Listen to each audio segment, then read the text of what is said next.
And we are live.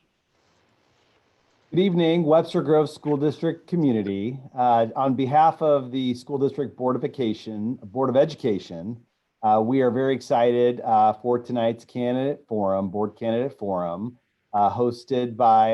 being moderated by the League of Women Voters. Louise Wilkerson will be moderating and Barbara Harris will be our timer. We just wanted to express our thankfulness to the three candidates that we have who are running for this 2-year term on the board. Being a board member is an incredible act of service.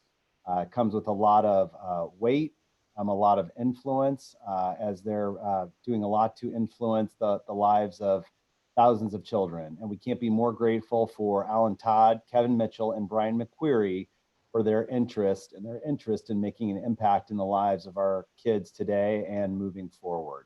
With that, I will turn it over to Louise. Good evening. On behalf of the League of Women Voters of Metro St. Louis and the Webster Grove School District, I welcome you to the Spring 2020 Forum for Candidates for the Webster Groves School Board. My name, as was stated, is Louise Wilkerson, and I am co-president of the Board of Directors of the League of Women Voters for Metro St. Louis. I will be your forum moderator this evening. As you probably already know, the League of Women Voters is a nonprofit, nonpartisan organization. Its mission is to empower citizens through a host of voter services, including, of course, voter education. And we are a nonprofit, nonpartisan organization, and we want to empower citizens to participate meaningfully in the democratic process. We do not endorse or oppose candidates. However, we can and do advocate for or take positions against issues. I apologize for that. Okay, sorry. And of course, the League believes that one of the best ways for voters to learn about those seeking election is to hear candidates speak and answer questions in the public forum. And so we're simply delighted to facilitate the forum tonight. We want to express appreciation to Sherry Meyer and Bill Koulouriotis. I think I got that right, for helping to facilitate the candidate forum this evening. And of course, we appreciate the assistance of Superintendent John Simpson. I want to thank the candidates for participating this evening. They are running for very important positions in your community. And of course, that's the Board of Education. That's the body that determines policies, the use of resources, and makes other important decisions that impact the lives of young people and their families. So we're pleased to have with us Mr. Brian McQuarrie. Brian, wave your hand. Yay, okay. Mr. Kevin Mitchell and Mr. Alan Todd. Okay. You can go to the voter's guide, or you can go online to vote411.org to get information on the background and qualifications of these gentlemen. Okay. And of course, we appreciate their willingness to give of their time, energy, and expertise to serve. Now, let's go over the ground rules for tonight. Ms. Barbara Harris has agreed to serve as our timekeeper tonight. Yes, I'm sorry. Yeah, I can't. I'm so sorry. Excuse me. That's the problems of working from home. Let me review the rules for tonight's forum. The candidates will have 2 minutes for an opening statement, so they'll each have 2 minutes. And then they will have 1 minute or so to answer each question. All three candidates have the right to speak to all questions. So for each question, each candidate will be asked to respond. Then they will be given 2 minutes for a closing statement. The questions reflect topics of general interest and not personal matters, because the league believes forums should cover issues, not personalities. And so I will read to the candidates questions submitted by members of the audience in advance. Ordinarily, when we do forums in person, we have audience members to write their questions on little 3x5 index cards, but of course we're doing it in a different format this time. I will try to ensure that each candidate has an equal opportunity to answer each question. And so with that, why don't we go ahead and get started? I'm going to ask Mr. McQuarrie to kick us off with his 2-minute opening statement. Thank you very much for having me. Yes, I am approaching this election as both a parent and educator, having spent 15 years in education. And my philosophy is hoping to marry those two to promote a clear direction for the mission statement and vision of Webster Grove's school district. I care very deeply about education, so much so that today would actually be my 40th birthday, and this is about the closest I come to a 40th birthday party. So really, this is really the total dedication and sacrifice that I want to give to education, and hopefully give it to all students. My background in education offers me unique insight that I want to bring into the school board. Now, I recognize that a school board doesn't construct curriculum or doesn't do any of the day-to-day operations. That's what competent administrative professionals are for.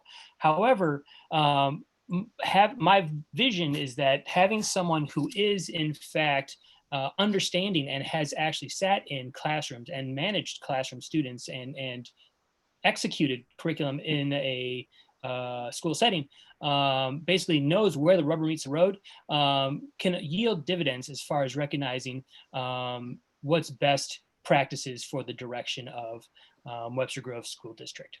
Thank you very much. Okay, thank you very much. Mr. Mitchell. Unmute your microphone. Sorry. Hi, thank you. Sure. When I first filed to run, I believed that there should be an advocate for the arts on the board. I also believe that having a professional communicator, journalist, digital marketer on the board would be an asset. I still believe those things, but now more than ever, it is mission critical to have an experienced small business creative on the board, one who has raised 2 sons through not only the preschool and the grade school, but through Steger, Hickson, and the high school. I grew up in South County, graduated from Lindbergh High School, and then went on to the University of Missouri in Kansas City, where I got a degree in music. After college, I wrote for the Kansas City Star, and then I moved to LA. There, I became head of marketing and public relations for the world's largest educational music publishing company. There, I learned of the research on the positive effects that arts in general and music in particular provide to students. A strong arts program increases vocabulary, strengthens English and math skills, contributes to higher scores on college entrance exam, and builds confidence. This is for all kids, regardless of socioeconomic status. After marrying Lauren in 1999 and returning to the St. Louis area in 2001, we chose Webster because of its schools. As a work-from-home dad, I was able to build deep ties to the community.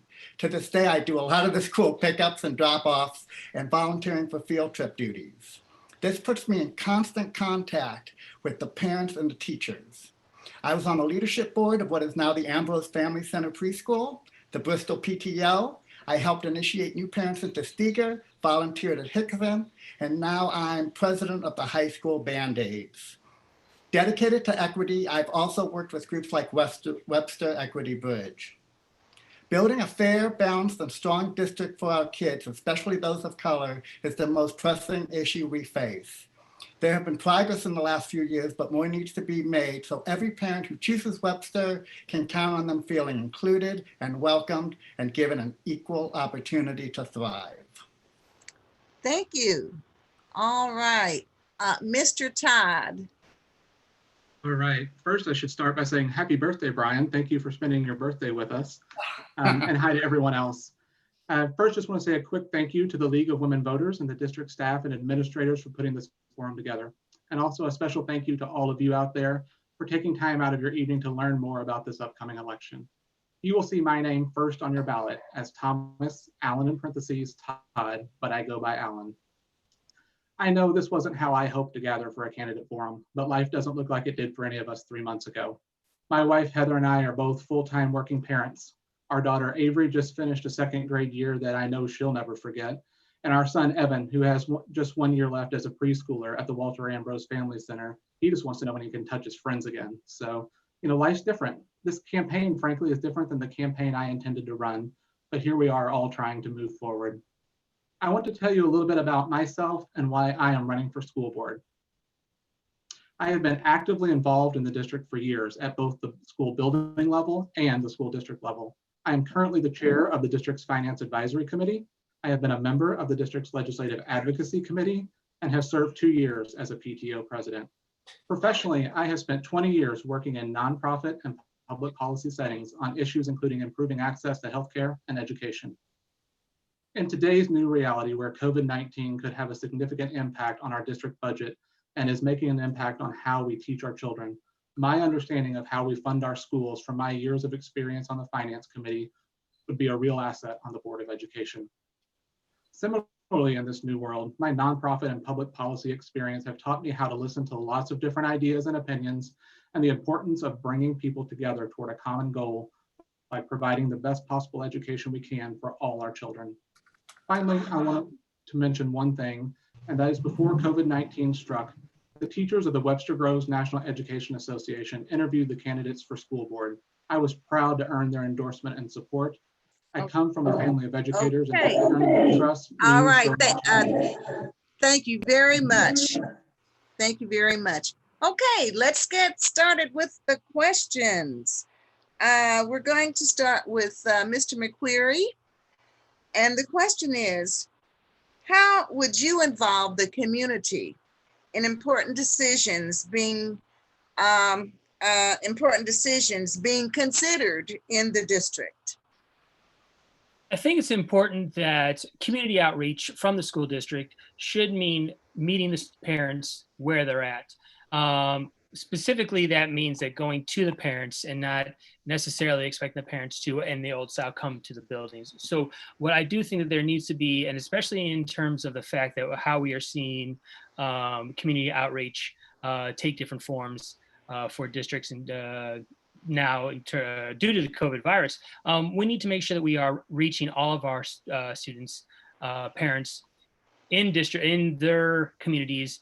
And I think that especially would take the form of there should be some access to students having at-home visits from students or from teachers, where teachers are actually getting to see parents face-to-face in their own neck of the woods rather than having the parents come into the school building. There should also be access to these sorts of communities that all of our students come from rather than expecting all the students to come to us. Okay, thank you very much. Mr. Mitchell, same question.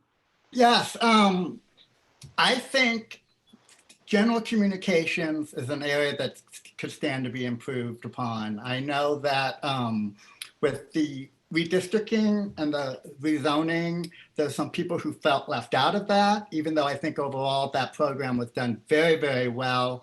I know, not everybody's on their email every day, not everybody's texting all the time. I see it all the time online. I see it all the time on social media. I think we still need to just do old-fashioned mailing. And then I think we have to be unique about holding meetings. A lot of parents can't come to a forum at 7 o'clock at night at the library or at the school. And we need to be creative about how we include that and make sure that they listen, that they're able to feel like that they're able to be part of it all. Okay, thank you very much. Alan. Thank you. Yeah, I think that true community engagement is an essential part of what we need to do as a Board of Education. I think as a board member, I want to be an active listener, someone that is out in the community, having conversations with people, understanding the needs and concerns that people have. As people have said, you know, not everyone is on their email all the time. Not everyone can make it to a forum or a conversation that happens at 7 o'clock in the evening. So we need to be sure and be intentional about alternating times which meetings happen, alternating days which when meetings happen, and alternating sort of how we reach those people and being sure we're covering the full breadth. And frankly, it's going to be harder now than it's ever been with the Webster Kirkwood Times, at least currently going out of circulation. Hopefully they can maintain the website and that can help facilitate some of this conversation. But you know, that true community engagement and active engagement with the community to build those relationships and have conversations is vital for a successful school district. Okay, thank you very much. Okay, we're going to start with Mr. Mitchell for this second question. What is your experience with school finances?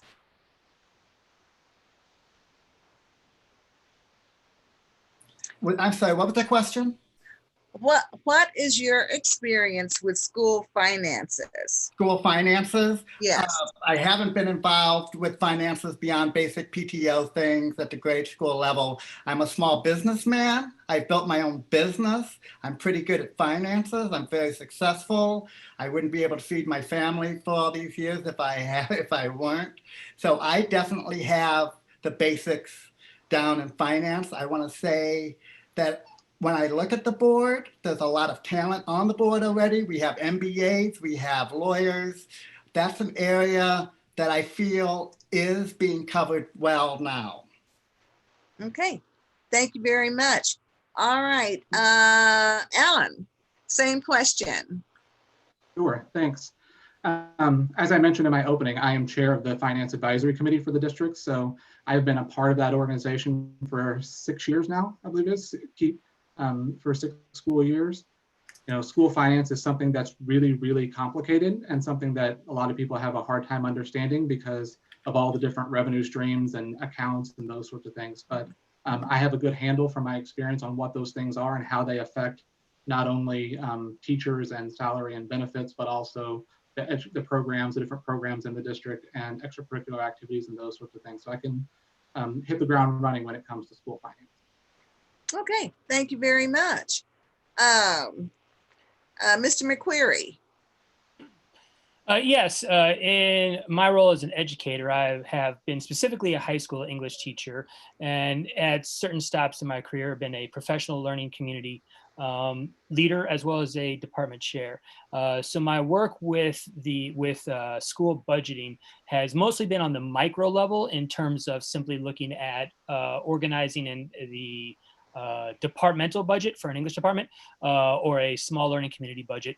And from these experiences, I have been able to develop that understanding of essentially getting that most bang for the buck as far as what's going to be most useful for student engagement and student learning in the classroom. So my experiences have mostly been in part on recognizing what we can do to spend money effectively in terms of student improvements or student gains in learning. Okay, thank you very much. All right, for this third question, we're going to start with Alan.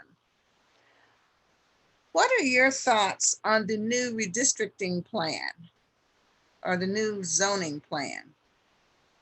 Sure. So overall, I was supportive of creating a neighborhood school for Givens Elementary. I think that was an important part of what we passed with Proposition E in 2019. So overall, I was supportive of how they created those lines.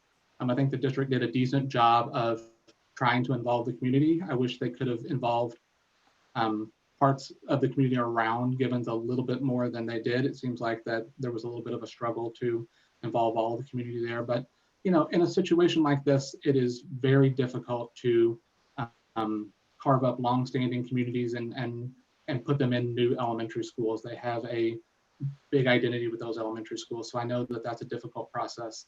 You know, if I was on the Board of Education, I would have wanted to see how, when you moved one street, what it did to every other boundary and line and district, because there's a ripple effect as those go around. When you move one street to one elementary, and it ripples around to all the other districts.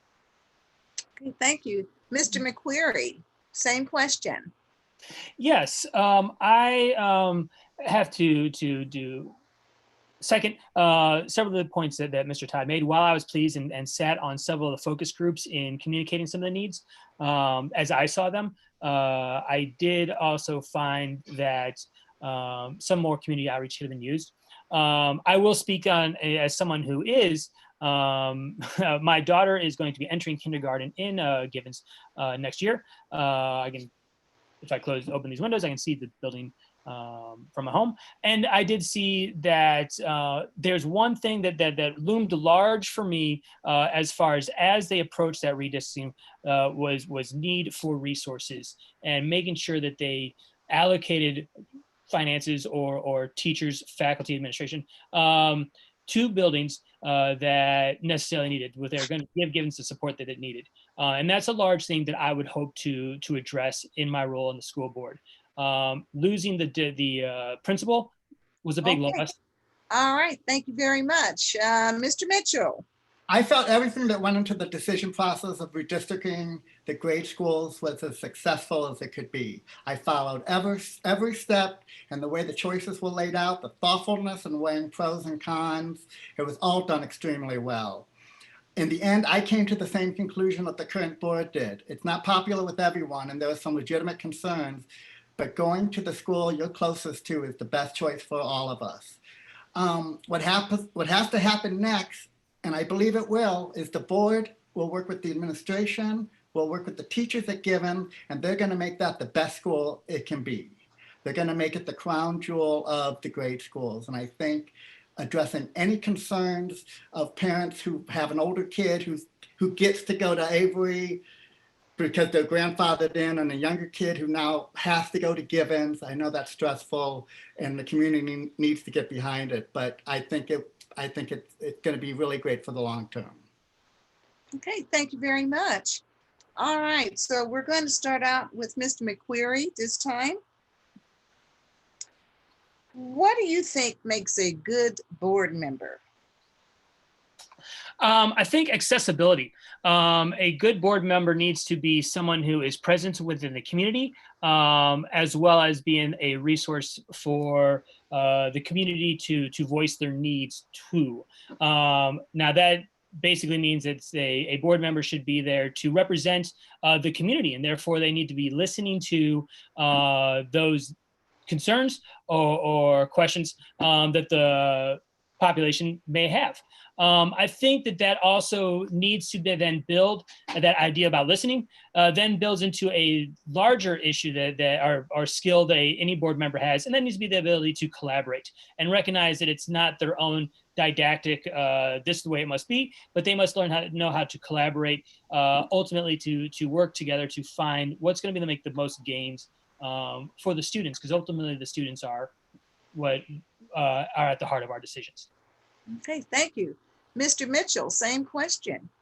Yes, Brian hit a lot of great things that I agree with. Accessibility, I would add connected, someone who's connected to all levels of the school district, of all the schools, of all the kinds of different parents, an experienced member of the community and member of the school board, someone who's been involved with all the schools at all the different levels.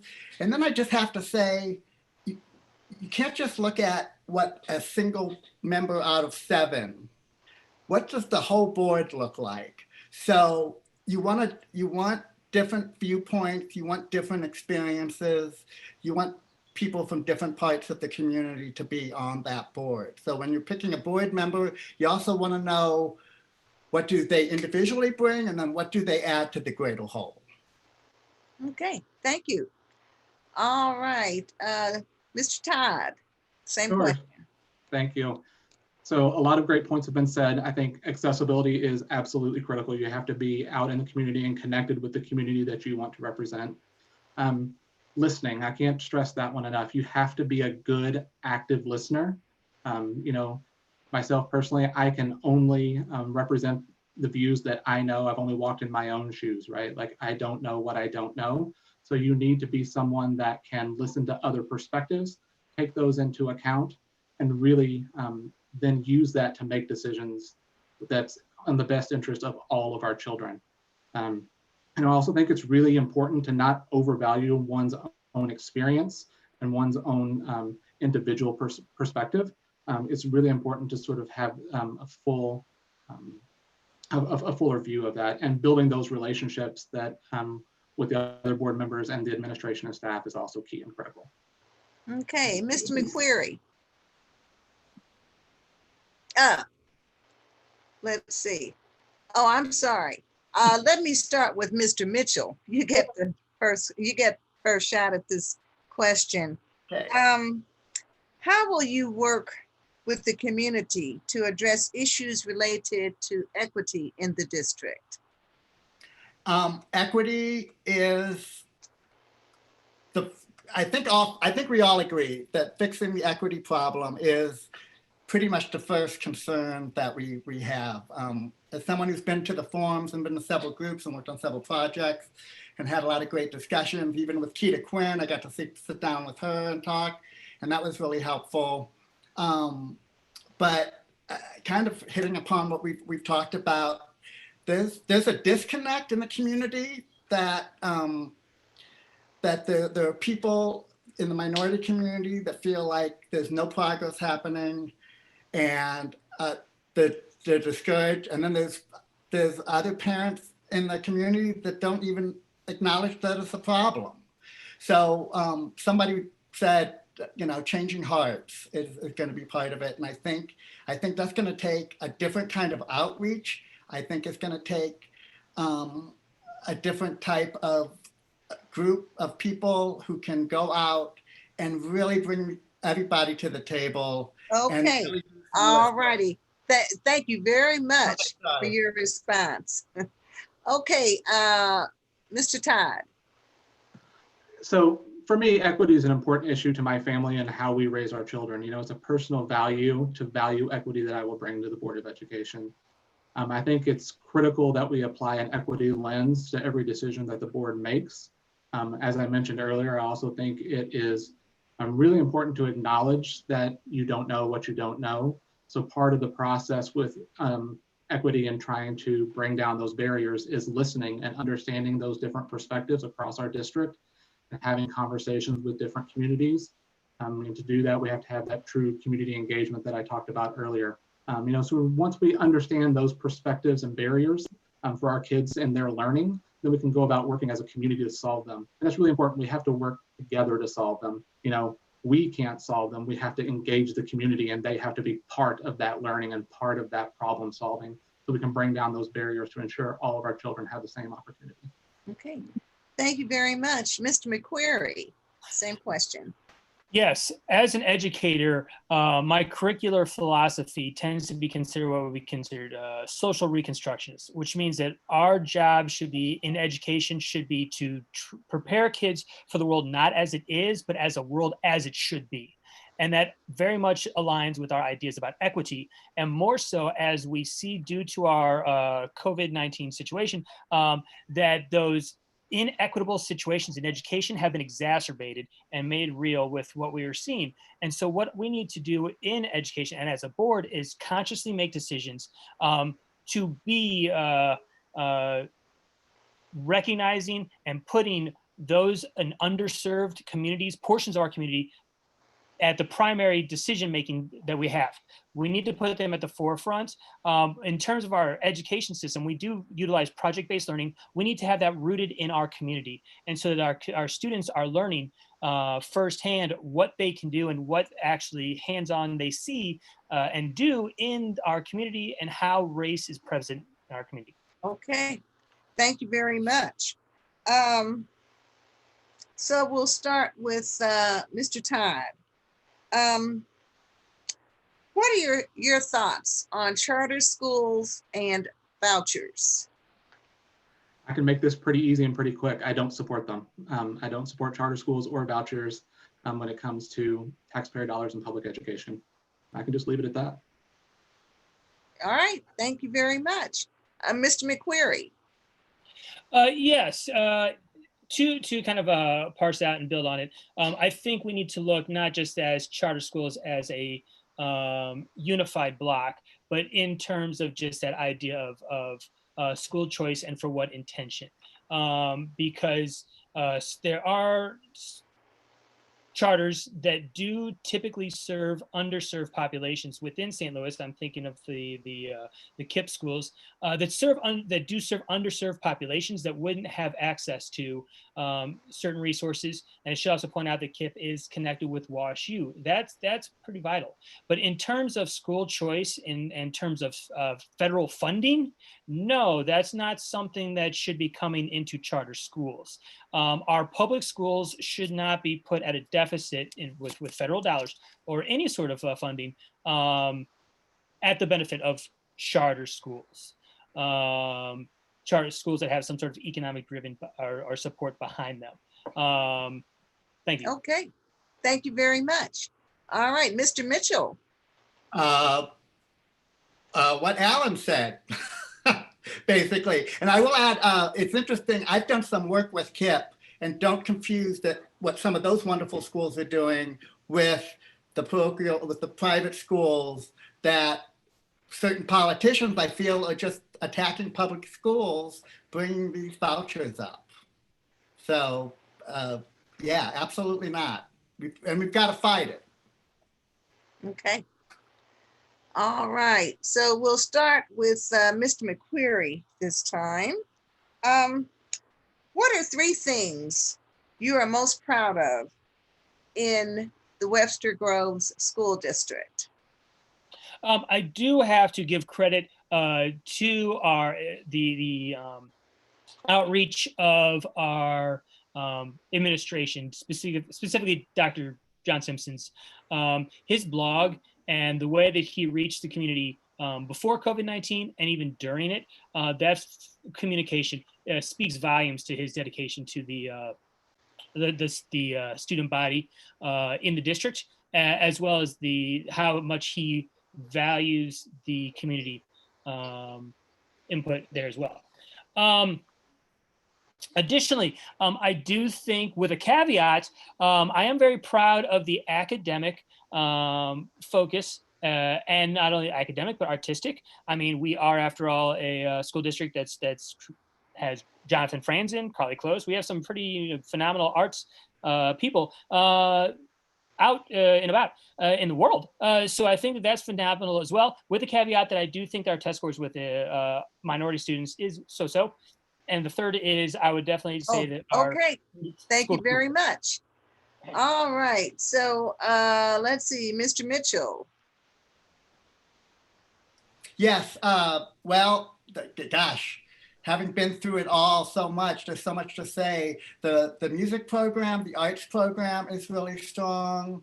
This is a program that's not just fun, but it makes better kids. It makes them better at school. It makes them better citizens.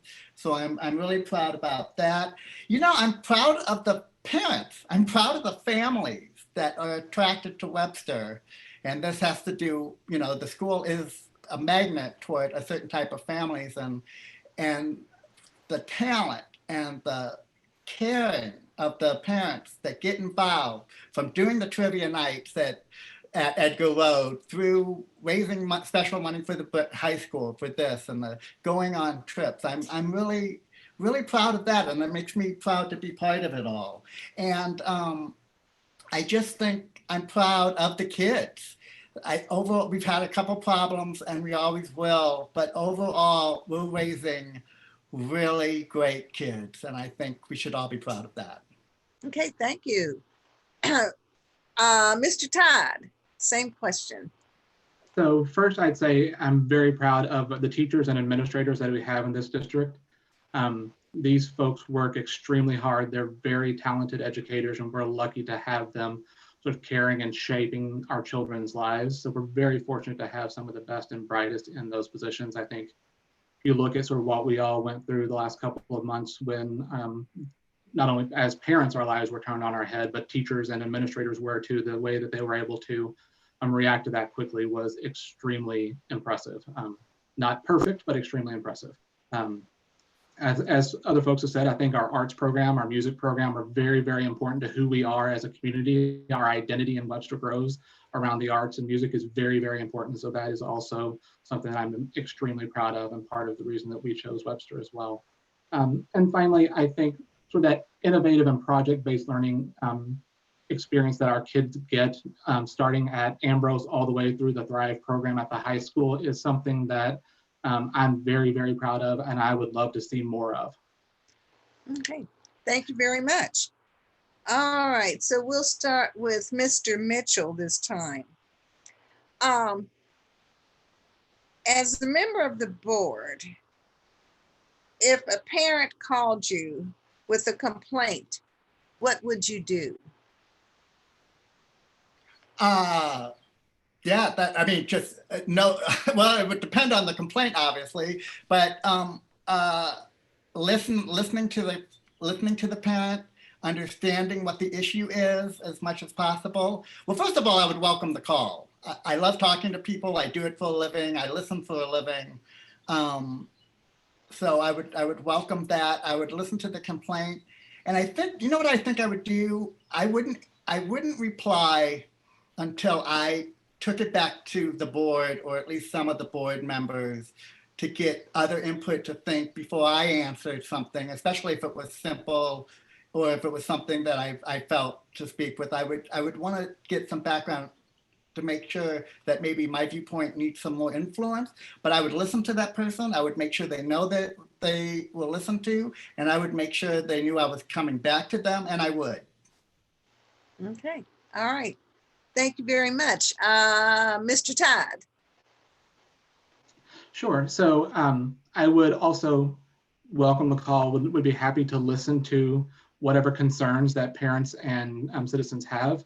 But I think it's also important to be sure that you redirect the complaint back through the proper channels where they go. So if it's a complaint about a teacher, to be sure that the parent has logged that complaint with the principal and up through the proper channels and the administration, because that's the way the system is designed. You know, as a school board, we are responsible for one person, for one personnel decision, and that is the superintendent. Everyone else goes through the other channels. So I would want to listen, direct them in the right place to be sure that the complaint got lodged in the right place. And then I'd want to follow up to be sure it was handled appropriately and responsibly to my satisfaction. Thank you. Mr. McQuarrie. Thank you. Yes, when dealing with some dissatisfaction, my primary focus as a board member is to recognize that the board speaks with one voice, so I cannot simply speak out my own purview. I need to recognize that I'm speaking with a unified voice, which means that ultimately my job is to listen to this person's complaints and concerns, I should say, reframe it, and make sure that they feel like their voice has been heard and that they are valued in their input for it. So while I can do that and not tell them that they should do this or this, or that they will see this outcome, I can make sure that they are recognized, that I hear them, and that the board in turn hears them as well. But then I also need to then take this complaint or this concern to the board and make sure that the proper channels and who's truly responsible for addressing these needs actually get this input. Okay, thank you very much. All right, so we'll start now with Mr. Todd. There seems to be some, I guess, a significant concern or number of questions relative to equity issues and so forth. So here's another one along those lines. And it goes this way. With one school having a larger portion of students on free and reduced lunch, what will you do to make sure all children in that school have a quality education? So for me, this is sort of goes at the heart of what equity is. Equity is about recognizing that different communities and different children have barriers to their education. So I would want to be sure that schools are resourced in an equitable way, not necessarily in an equal way. So if there are schools that need more counselors or that need help with after-school programs or field trips or whatever the case might be, I would want to be sure that those buildings are resourced equitably, not necessarily just equally, because that's how we're going to help bring down those barriers and to ensure that those kids have the same access to the same opportunities that all their peers have in the other buildings. Okay, thank you. Mr. McQuarrie. Yes, as I will soon have a kindergartner, not just a kindergartner in Givens, but an interracial kindergartner or biracial kindergartner who will be going into that building as a brown child. My focus and my concern with equity is making sure that we are not providing or building obstacles that compound those obstacles that are already built into our system of education to keep underserved populations underserved. So my major concern is, where are the learning consultants? Where are the math specialists? Where are the counselors? Where is are the teachers getting the resources they need and also just simply the amount of teachers needed? Because also a major thing is, do we have classrooms that have 20, 22 kids in it when there should have really be maybe at tops 18 or even 15 to make sure that each student gets individual needs? Okay, thank you. Mr. Mitchell. Oh, unmute yourself. The question itself, I have a question about, because it's almost, there is no reason why a school that happens to have a slightly higher percentage free lunch kids would even assume that they wouldn't get a more quality information. Keita Quinn can speak on this better than I can, but a lot of those people, those single parents, when they have a good job, they're making 50, 60, but maybe they just have 4 kids. So they just need a little help. So the perception that automatically that school is somehow less, I don't buy at all. So, and on that topic, I want to say the house I'm talking from was in Bristol, and now it's in Givens, and I welcome that. And anybody who wants to say anything about property values, I just say it's ridiculous. And then otherwise, we have to do what I said before. We have to unite and make Givens the crown jewel. We have to make sure it has the resources. We have to make sure that everybody who goes there, no matter who they are, is welcome and getting a good education. All right, thank you very much. So we'll start with Mr. McQuarrie this time. How can the district and the city of Webster Groves work more closely together? I think that there needs to be a little bit more alignment through the district as well as the city to kind of cross some of these regional boundaries we have, like say, not just Webster Groves, but also kind of making outreach to Rock Hill or these areas of Shrewsbury, where we can kind of access some of these neighborhoods that might seem like they feel a little bit overshadowed. So when we say the city, now we're talking about simply Webster Groves proper, which seems fairly insular, but are we actually making inroads into some of those communities outside of simply Webster Groves proper and communicating with the local governments, the municipalities of Rock Hill or Shrewsbury or some of these other areas that Webster Grove serves. Okay, good thinking. Okay, Mr. Todd. So I think it's critically important that we improve our outreach and communication with all of the cities. You know, there are, as we mentioned, 5 cities that the Webster Grove School District serve. And I think it's incredibly important that we have better communication, not only between the leaders of the different communities and the district, but also the citizens that make up those communities. You know, as a school district, we are just part of, you know, we get our money from the tax base, right? From those different communities, those different citizens, and those different communities are part of that process. You know, I think it's important, and something I would love to do is to hold town halls and public forums with not only school board members and school officials, but also community leaders as well, because I think that's incredibly important as we think about how we serve our entire community and work together as a community to move the entire school district forward. Okay, thank you. I kind of got off track. But anyway, Mr. Mitchell, same question. Yeah, well, that's a great question. We are symbiotic. The school board and the city council needs to, the council needs to work at thinking about the school board. Both benefit from the successes and both will suffer from bad choices. This is a great example to bring up the equity issue again.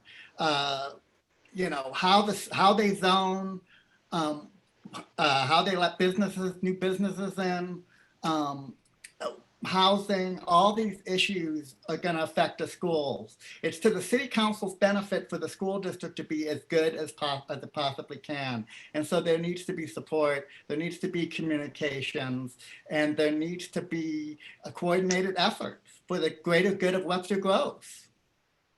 Okay, thank you very much. Mr. Mitchell, we're going to start off with you again, if you don't mind. What are your top 3 goals for making the district better? I only get 3? If time allows, you can add more. Wow. So I think, well, the equity issue is super important to finally get to really make some progress on that. I think that's a priority for all of us. And I know it's a priority for the current board and the school administration. I think communication is a big deal. It can be better. I hear that a lot from the parents and teachers I talk to. Everybody's doing the best they can. But, you know, when something bad happens and it explodes up on social media and there's no response, that's something that's fixable. And, you know what my other goal is, especially in this period, because we're going to need all the resources we can, is we have tremendous talent from parents who are willing to help. And we're going to need all the help we can going through this fall and whatever that's going to look like.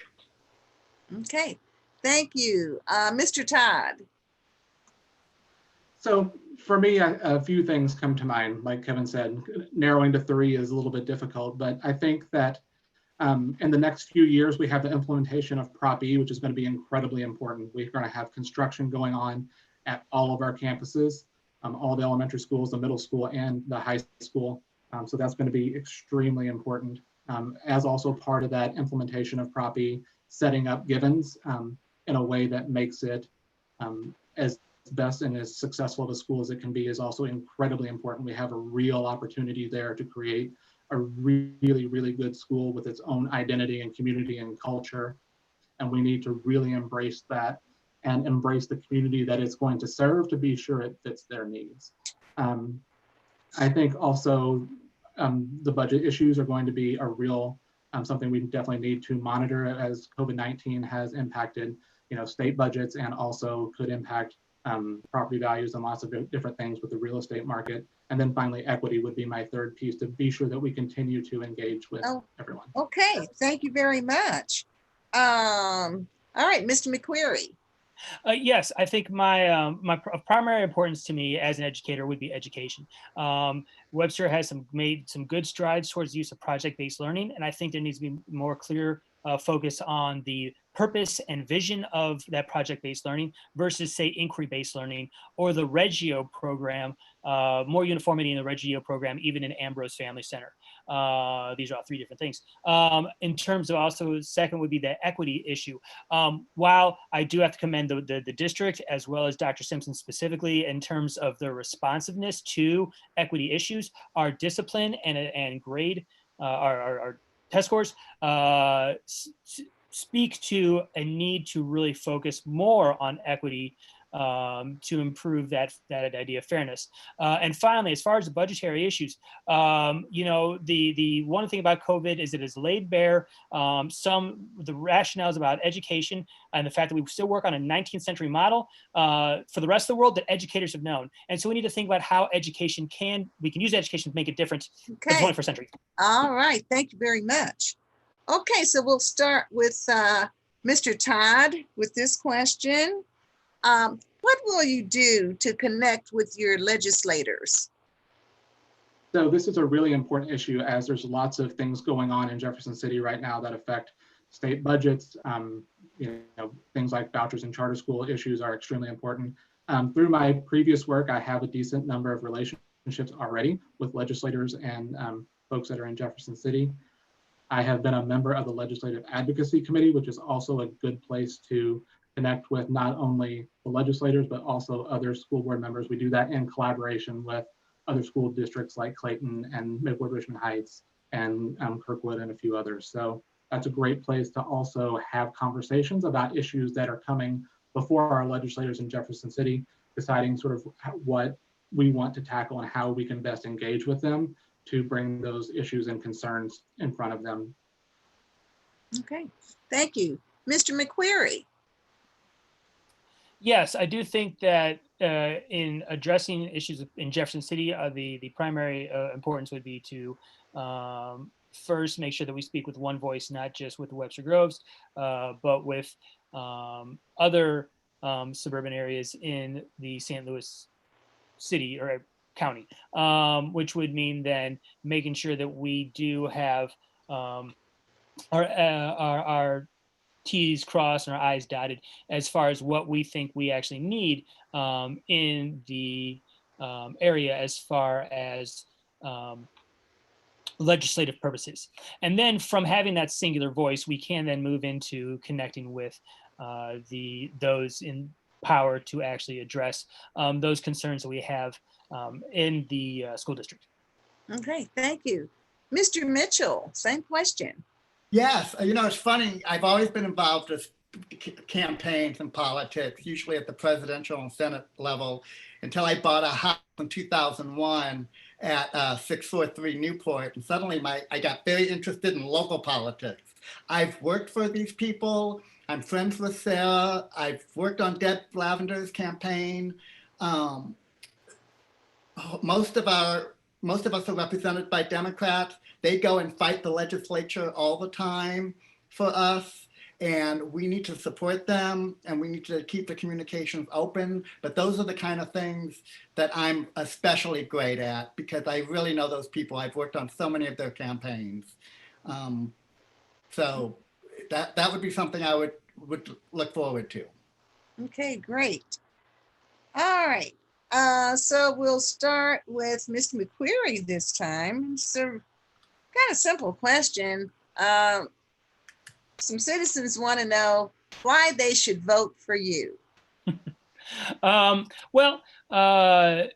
In short, because I am an educator.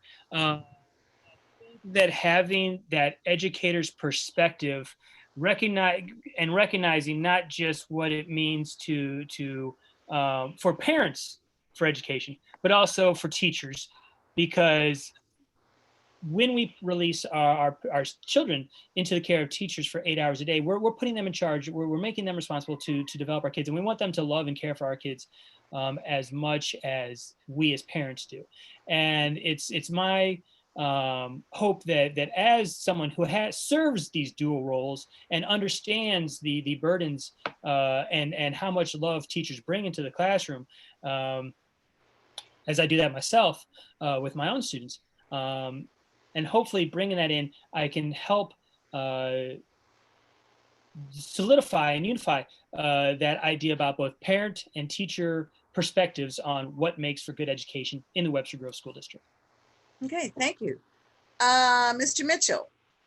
Well,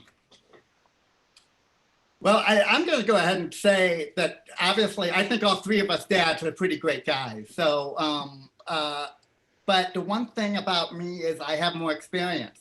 I've been in this community longer. I've worked in the community longer. I know more parents. I know all the schools. I've got a lot of friends who are parents, and I know a lot of the teachers who live here are my friends. So I would say that I have a bigger outreach and that I have a bigger institutional knowledge. I would also say my communication skills and my social, digital marketing, social media skills, I think are a big asset to the total talent of the board. And I would also say that that I have a different perspective being a small businessman, a creative, and I have a different viewpoint that would be valuable to the greater sum of the board. Okay, thank you very much. All right. Let's see, Mr. McQuarrie. I didn't get to answer that question. Oh, I'm sorry. Did I skip you? Okay, excuse me. Go right ahead. Sorry.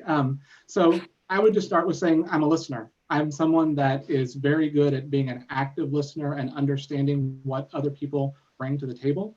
I have built my career and my life on building relationships and getting things done for people. That's what I've done with the campaigns that I've worked on. That's what I've done in government and public policy. That's what I've done in the nonprofits that I've worked with. It's about sort of listening to folks, understanding where they're coming from, and taking that and being their voice in whatever body and however you are engaging with folks there. And the other thing that I would just sort of happen to disagree with Mr. Mitchell a little bit is I think I have the most experience in this. I know lots of teachers in the district. I know lots of parents in the district. I've been involved in not only the building level in those school buildings, but also at the district level. So I have those relationships with the district administrators and staff and school board members that will allow me to hit the ground running on day one. Okay, thank you. And Mr. McQuarrie, you did answer that question, right? I did, yes. Yeah, you were first. Okay, so we'll start again here with Mr. McQuarrie. Question is, how will you monitor the school district's progress in implementing the strategic plan? Well, I think what needs to happen as far as the strategic plan is making sure that we are making sure that we check as far as the student progress in terms of the values of self-advocacy and their own ownership of learning, as well as the recognizing how the students' growth has improved. I think that also there should be a recognition, not just that, but also looking at the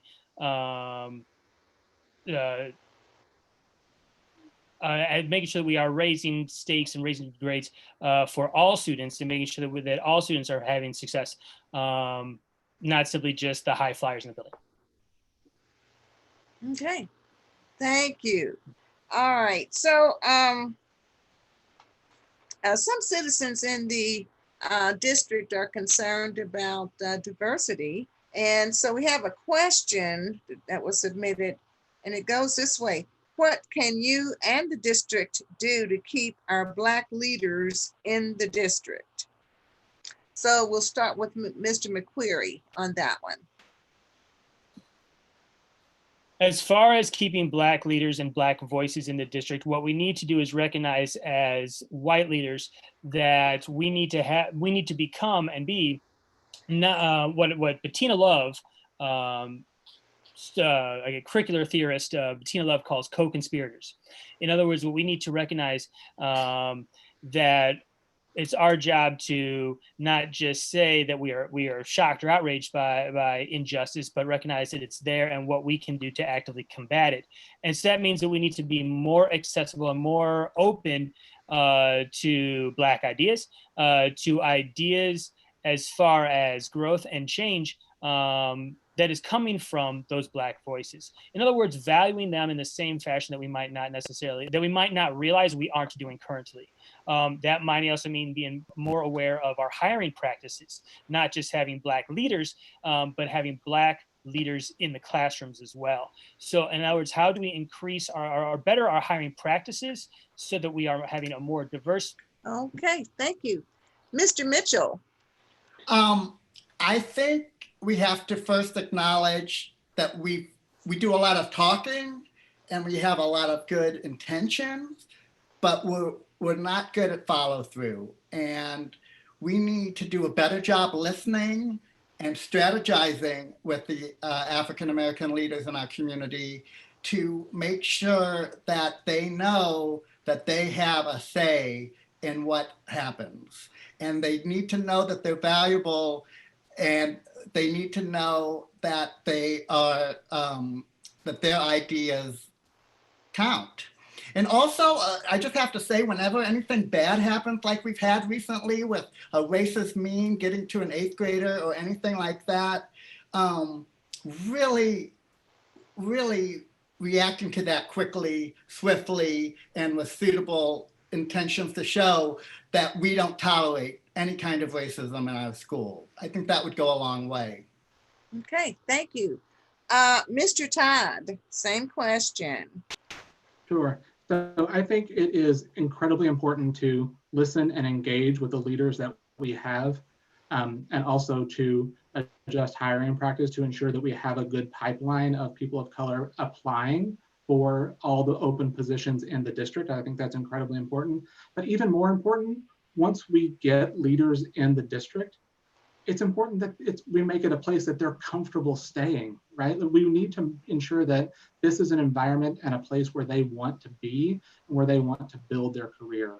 And I think we do that, like I said, by listening, by understanding when things like the racist meme come out, reaching out to them specifically and directly and quickly to say, are you okay? We know this is not right, but as a person, are you also okay? So we can ensure that they understand the values of the school district and of the community that we are, and ensure it's a place that they're comfortable spending their time and building their career. Okay, thank you very much.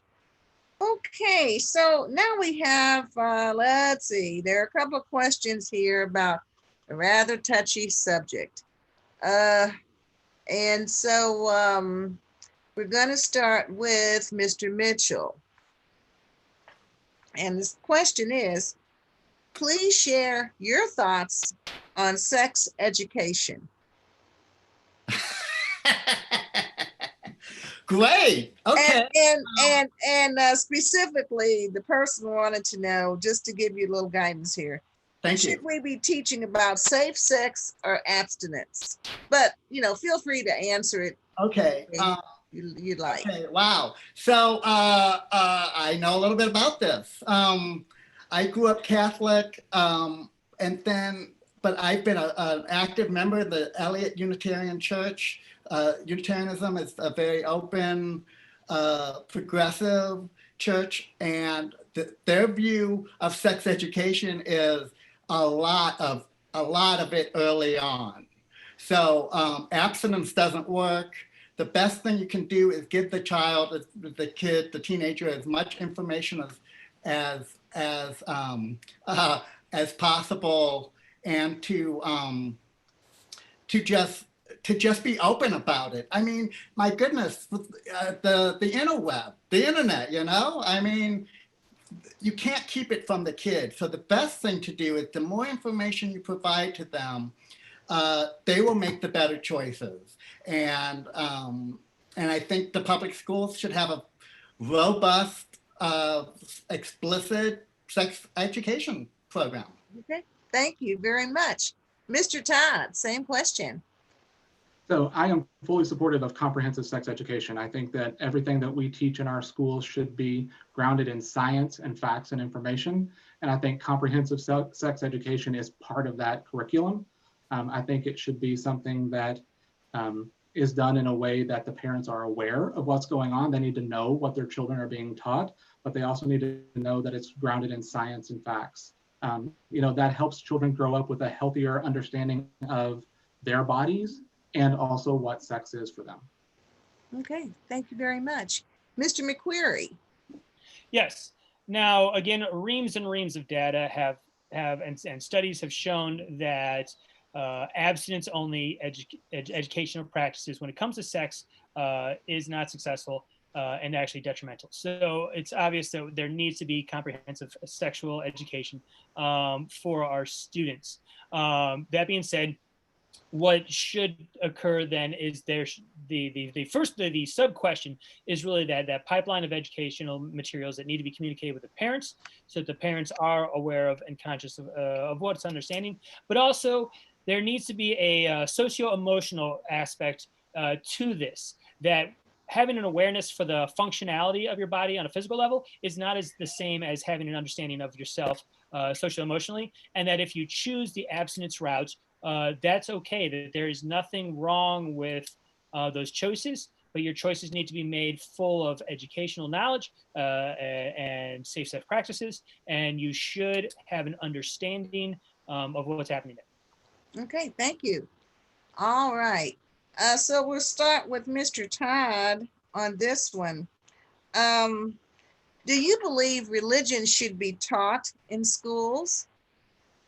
So, the Supreme Court's been pretty clear that religion couldn't be taught in schools. So I would, sort of follow the guidance of the Supreme Court there. But I do think that there is a place for religion in things like philosophy, religious studies classes, things like that can be offered at the high school. That's a great way to introduce religion of all types to our students, so they can understand what religion means, spirituality, and how it can affect their well-being, their spiritual and their mental health as well. I think that's an important component for people when they think about their mental health and their spiritual health, is sort of their faith.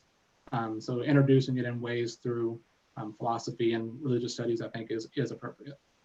Okay, thank you. Mr. McQuarrie. Yes, it's called World Religions class. That's it. Religion is not something that should be taught prayer in school. If that is something that a family prefers, St. Louis has an abundance of other schooling choices for that. But as pointed out, as legislatively purposeful, there is a separation between church and state, and therefore our school district has education as being the world religion class. And it's not something that is promoted in any way, shape, or form beyond that. There are other, unfortunately, school choices that would be made if they want education, or their education, to be centered on a specific religious doctrine. Okay, thank you very much. Okay, Mr. Mitchell. Yeah, I agree with Brian and Todd, basically. Although the Supreme Court, I'm a little nervous about where it's going on separation of church and state issues. It's a misconception. Kids can pray in church. I mean, kids can pray in school. It shouldn't be part of the school's program, though. World religion class would be great. Philosophy would be great. That's where it belongs. As someone who's very active in his own church, I don't want to trust the school. I want my kids to get religion at my church. I don't want that. And sometimes when they say religion in school, what they mean a very specific religion, a very simple, very specific point of view. And I think we need to really be careful about that.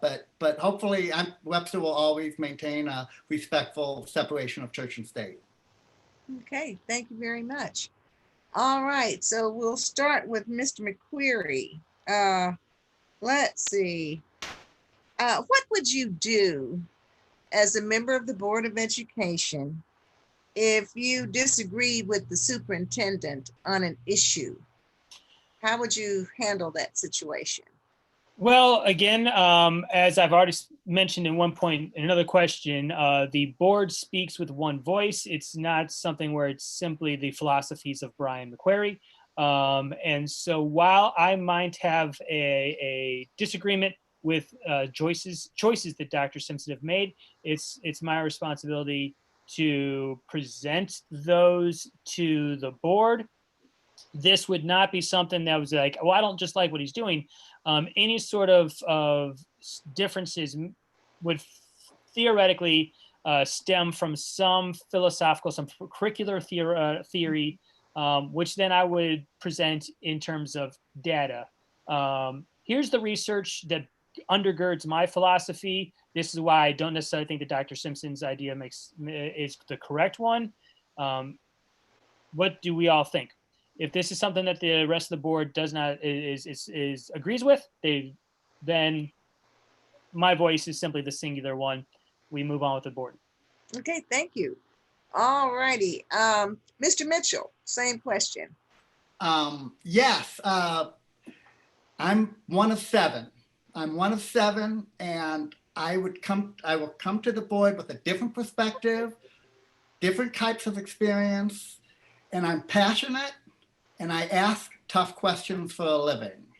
And I do research, I look up facts, and I argue. But at the end of the day, I'm a team player, and I would go along with what the board did, and there's always going to be times when one of the 7 board members disagrees with the superintendent. And I think being passionate and robust but respectful, and at the end of the day, losing an argument or whatever, you just move on and go to the next thing. I just got to say, everybody in this district gets up every day and works hard for our kids. And that certainly includes Dr. Simpson. I mean, nobody can deny that. So there's a lot of respect that would be shown for that, even if there were honest disagreements. Okay, thank you very much.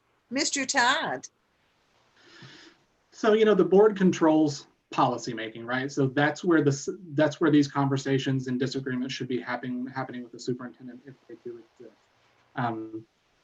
We set the policy, and it's the superintendent's role to implement the policy. If disagreements do come up, I think it's incredibly important to fall back on communication, and relationships. So I am fortunate to be, I have a communications major. That's what I studied in college. It's what I've done my entire life, is using that communication to build relationships to get things done.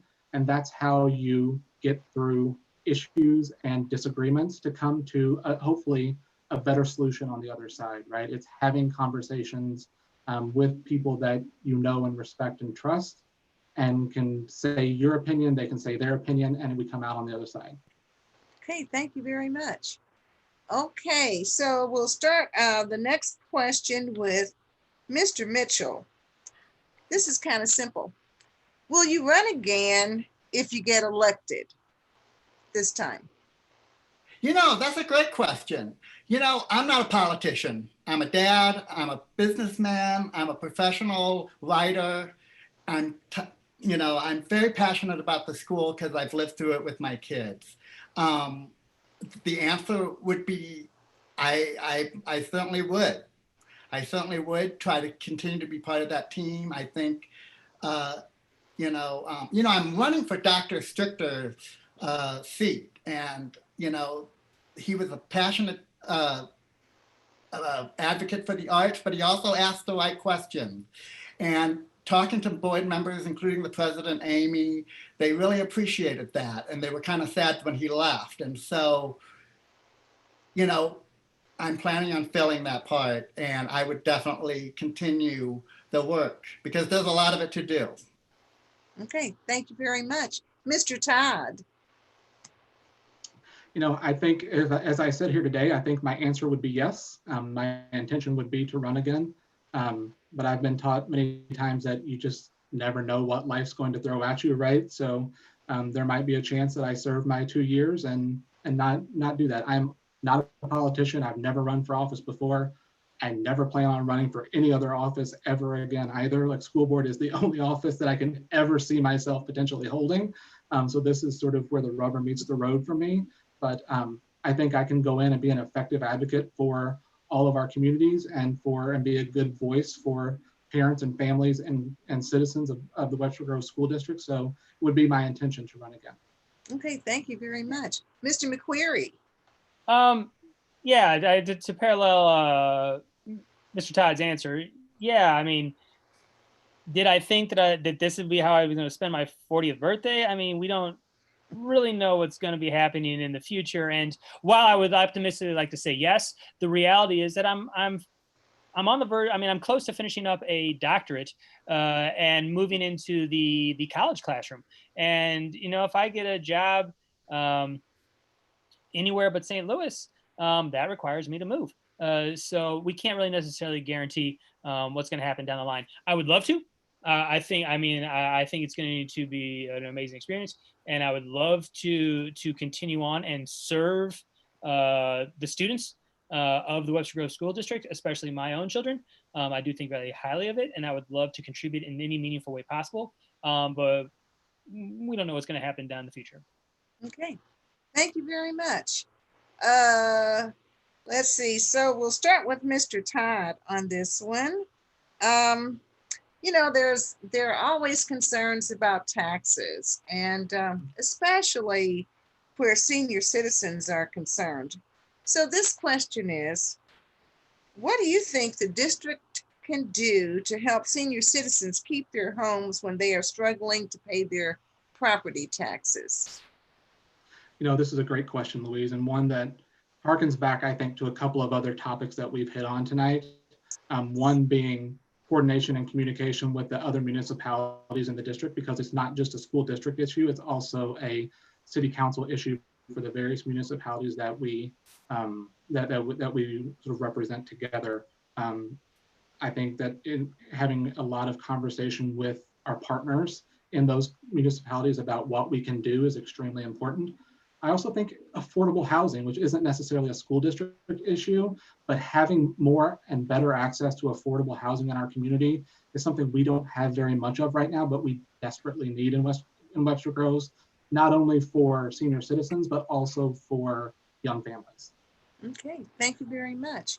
All right, Mr. McQuarrie. Yes, you know, I look at the construction of the apartment complex going up very close to downtown Webster Groves, and I think, you know what, that'd be nice. There should be more of that. We should have more of, as Mr. Todd puts it, affordable housing. We should have more access to living spaces in Webster Groves, Rock Hill, Brentwood, the areas surrounding us. And I think that's something that would be really important. But I also think that it's one of those things that we need to think about in terms of, as you bring up as this was framed as a taxing issue, a tax issue. Yes, it's both taxing and a tax issue, I guess. As an English teacher, I guess I got to play with words there. So I think that one of the things we need to look at is that governmental assistance. Like, what are we looking at in terms of how we are also supporting our residents through either, you know, housing initiatives or like that. Okay, thank you very much. All right, Mr. Mitchell. Yeah, this is tough. This is tough. You know, when you choose to live in Webster, you're choosing to live in a community that purposely doesn't have a Target, a Lowe's, a big box. You're living in a little community with small businesses. So where does the money come from? It comes from our property taxes. And I'm not going to sugarcoat it, because I've spent a lot of time on this, and it's just some of the reality. And I'm going to tell you something else. I'm not going to sugarcoat it. Living off of Lee, the affordable housing problem is getting worse. I moved on the street. I was excited because there was houses there were $700,000 houses and there were $100,000 houses. And I love that. Well, that was 10 years ago. And those $100,000 houses are getting knocked down and McMansions are being put on it. Bacon right over there has 7 2-bedroom, 3-bedroom, 1-bath houses being knocked down. Okay. So, sorry, I ran out of time. Thank you very much. Appreciate it. All right. So we'll start with Ms. McQuarrie, and this is going to be our last question. Can you believe it? Where has the time flown? What are your thoughts on requiring the Pledge of Allegiance to be cited in schools? I mean, from a classroom teacher experience, sure, we can do that, but the reality is that is simply a drill that students go through thoughtlessly. It's not something that teaches them the actual meanings of allegiance or patriotism. It's an act. It's something that almost borders on just an act of just like we're doing it just because we have to do it. But there's no, unless there's some sort of idea about thoughtfulness behind it, it's simply just an exercise in just doing it just for the sake of doing it. You know, if we're doing the Pledge of Allegiance, but yet also we're tying in that hands-on project-based learning to actually experience and understand what that actually means that we're pledging to, and also bringing in such ideas like diversity, Colin Kaepernick taking a knee, and some other things, and recognize what truly allegiance to this flag, this symbol means, then it's something important. Okay, thank you. All right, Mr. Mitchell, same question. I'm fine with it. I'm fine with it. No harm, no foul. That's all I have to say on that. Okay. All right, Mr. Todd. Thanks. So I think I would echo a lot of what Brian said. I think that it is just part of the routine, which is probably, as Kevin said, fine. I do think if they could work on attaching what it means and how they can think about the different aspects that went into that Pledge of Allegiance, I think that would be incredibly important. But otherwise, I'm fine with it. Okay. All right. Well, I think it's about time for us to start wrapping up so we don't go over our allotted time here. So candidates, you've done a fantastic job. So now we're going to ask you to kind of wrap it up and give a 2-minute closing statement. And so we started with Mr. McQuarrie at the beginning. So now we're going to start with Mr. Todd. So you get to go first. Oh, unmute yourself. I realized when I was about 3 words in. Let's start again. Thank you, Louise. And thank you to Brian and Kevin for being part of this conversation. I think it's incredibly important. And also thank you to the League of Women Voters and the district staff and administration for sponsoring It's been our pleasure. The conversation, because it's incredibly important. And a huge thank you to all of you that have stuck with us tonight and stayed and listened till the end. Thank you for doing that. As I mentioned earlier, it was not my intention to try to meet. It was my intention to try to meet as many of you as possible in person by knocking on doors, hosting house parties. But we're all sort of adapting to the new reality we're living in. I hope tonight has given you at least a little bit of a glimpse into who I am and how I am qualified to be your voice on our school board. If I am fortunate enough to be elected to the school board, I can promise you this. Every decision I make will be based in what I believe to be the best interest of kids. And to come to those decisions, I will be accessible, an active listener, and will want to learn as much as I can about perspectives other than mine before I reach a decision. I have only walked in my shoes, so I want to be sure I understand how other people might view an issue and how it will impact them. If we spend time gathering feedback, listening to all sides, and coming to a decision, then evaluating and reassessing that decision over time, we can be sure we remain on a path that keeps kids at the center of our decision-making. My professional experience combined with my active involvement with the district at all levels means I have been fortunate enough to earn the trust and support of not only the teachers of the Webster Groves National Education Association, but many current and former school board members and other elected officials and community leaders. They trust me to be a leader who will join the board and make decisions in the best interest of all our children on day one. I really enjoyed spending time with you all this evening and having this conversation. Please check out my website at alantodd.org and my Facebook page at Alan Todd for School Board to learn more. And I hope I have earned your trust and your vote this Tuesday, June 2nd. Thanks, everybody. Thank you. All right, Mr. Mitchell. Yes, I would love to bring my unique experience, my depth of my experience to this position. Building a successful business from home has allowed me to know more parents and more teachers and at all the schools.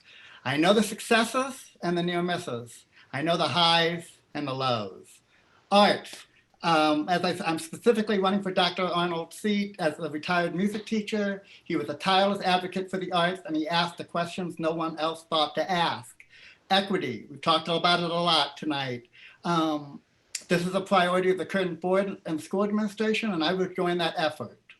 Standards, we owe it to all our students to support them with opportunities to excel, from our special needs kids, students who need just a little extra help, to LGBTQ kids, and to our highest achievers. The bar must be high set for all of them. They deserve it.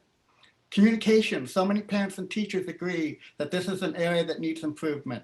It is my area of expertise, and I will work to make it better on every level. Our people, I will be dedicated to supporting the hard-working administration and our wonderful teachers who serve our kids so well. The goal is to find ways to be better than we already are, and to ensure every student has the opportunity to flourish. Unprecedented times are going to call for unprecedented solutions and an unprecedented bringing together of the community. So my experience, community knowledge, unique perspective would be an asset to the already great board. I want to thank John and Sherry and Bill and the league for putting this on. Thanks, Alan and Brian. It was good to see you again. And for those of you who stuck around, I thank you, and I ask you for your vote on June 2nd. My website is kevinmitchell4webstergroves.com. And of course, I'm all over Facebook. Okay, thank you very much. Okay, Mr. McQuarrie. Thank you. Thank you for the opportunity and going to the great lengths to put on the Zoom meeting forum. This has been certainly a learning experience for all of us. I know it was for me. And thank you for the hard work to put this on and give us the opportunity to share our perspectives on the direction of the Webster Grove School Board. Now, in light of our current situation, we are faced with massive changes in what education means. I mean, so many places we've seen where people have talked about the stressors of being a parent and a teacher, and how difficult that has been. And ultimately, I see this as an opportunity for there to be a worldwide or wake up, at least a nationwide wake up call for just what it truly means to be an educator. That idea about what education truly means and how you make decisions in the interest of students. Now, I bring, with this in mind, I have 15 years of experience dedicating my life to this very fact. 5 years now as a teacher or parent, and balancing both out. My work as both a parent and a teacher has made me realize just how difficult it is to unify those two ideas. And I want to bring these skills to the Webster Grove School Board to continue the direction it has, and hopefully foster this spirit of change and being leaders at the vanguard of what education could look like for our students in the future, rather than to maintain a status quo as we had prior to COVID-19. And I think that Webster Groves is ready and able for that task. Okay, thank you very much. All right, so our time is up. I want to thank the three candidates very much for participating. And I just have to say, I think the voters in the Webster Grove School District have a very, very difficult job to do. You have three excellent, excellent candidates. And trust me, not every district is so fortunate. But at any rate, I wish all three candidates well, and I know the school district is going to do well, whichever one is actually elected. So we want to thank everyone involved for making this a successful event. And if you found tonight's forum to be useful and helpful, think about supporting the League of Women Voters of Metro St. Louis. You can support us by giving a donation, visit our website, or guess what? You can actually become a member, even if you happen to be male. We are co-ed, and we certainly welcome men. Most of all, we don't want you to forget to vote on June 2nd. Democracy is not a spectator sport. It works best when citizens participate. If you need information about your polling place, where to go, and so forth, you can consult the Voter's Guide, which is produced in cooperation with the St. Louis Post-Dispatch, and it is available online. And once again, you can go to vote411.org to access that Voter's Guide. So I don't know, Barbara, did we forget anything? No, just congratulations to all of you. You did a terrific Yes. job, and you were Yes. very courteous about timing. Yes, excellent candidates. Okay, so that's all I have to say at this point. So we want to wish everyone a good evening. Stay healthy and stay safe. Thank you. Thank you. Thank you.